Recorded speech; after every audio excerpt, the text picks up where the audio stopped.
I don't know. We had good stretches, but then I thought in the fourth quarter, got really sloppy with the ball. Only had 10 turnovers for the game, but in the fourth quarter, a game that's going back and forth, we had 3 for 7 points. You can't have costly turnovers that led to just easy transition dunks for them. So I thought those were killers in that fourth quarter. And obviously, Norman Powell just kicked our ass in the fourth, 22 points. We continue to foul jump shooters, the lack of discipline there. That's concerning because the same guys are making the same mistakes over and over. Um, and I mean, like if a guy is considered a runoff, we can't let him just keep shooting threes. So I think the discipline that goes along with that. But as I told our team, Katie, when a guy has a fourth quarter like that, it's on me to make sure that we're doing something to get the ball out of his hands. And I didn't do that. So I take ownership of that, and I have to do a better job. Coach, you spend more time thinking about coming back from down 16 or whatever it was in the first, or letting the lead slip away that you had there. Like, I don't understand the question. well, I guess the positive of hey, we were down a bunch and we're able to, but then unfortunately let it slip away. I guess. Yeah, I mean, obviously, anytime you have a lead in the fourth quarter, you like to be able to hold on to that lead. And I felt we shot ourselves in the foot down the stretch. And I felt in that second quarter, man, I just felt like we were out there. I mean, I didn't see like any signs of life. And we got down by 18 points. Then out of that huddle, I think we came down. Hit, I think, 3 straight threes to kind of get back in the game a little bit. But right now we're trying to figure ourselves out. But we just got to play harder for longer. And I'd use the word more discipline for longer as well.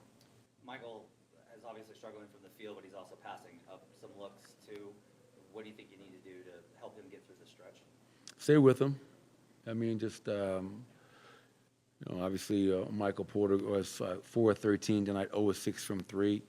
We know the shooter that he is and what he's meant to this team, and so I think it's just really important that myself, his teammates, just continue to believe in him, and we don't want him turning down open looks. Like he's a guy that even if he's 0-6, they're still going to guard like he's 6 for 6.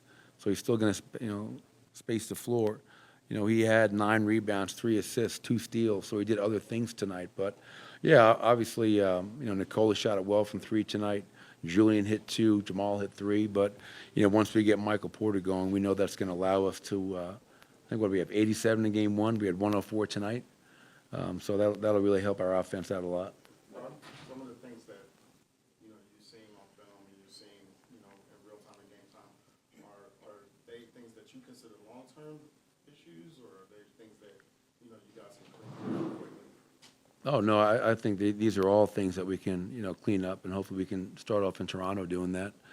We're trying to implement 2 new players and veterans, Russell Westbrook and Dario Saric. We're asking, Peyton Watson missed the entire preseason, not just 5 games, but he missed the entire preseason, practice block, everything. And obviously, we got to get Peyton going. He can't have a game with 0 rebounds.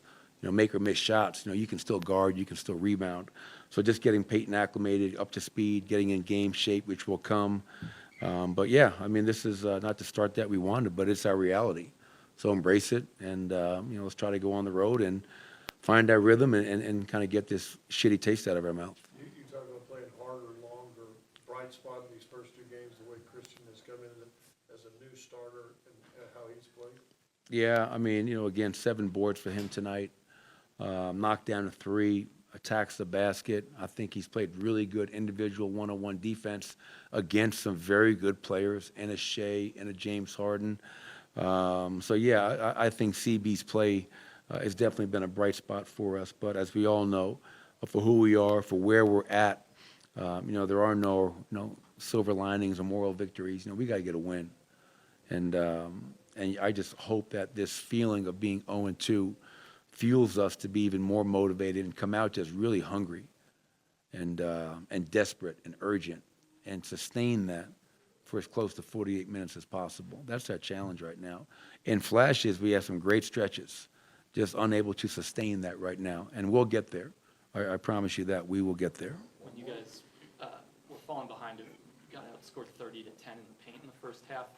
Obviously, that's pretty uncharacteristic for this team. Was offensively, was that more finishing to you, or was there something with the process that wasn't clicking in terms of getting the right chances in the paint? Yeah, well, I think a lot of it always is always determined upon how the teams are guarding us. So you go back to OKC, they doubled Nicole in the post all night. Tonight they played him one-on-one. So now he's just being able to operate in the low post, and so sometimes there may not be paint points, but they're high percentage looks, especially for him. But we're also missing a ton of shots. We were 17 of 38 in the paint tonight.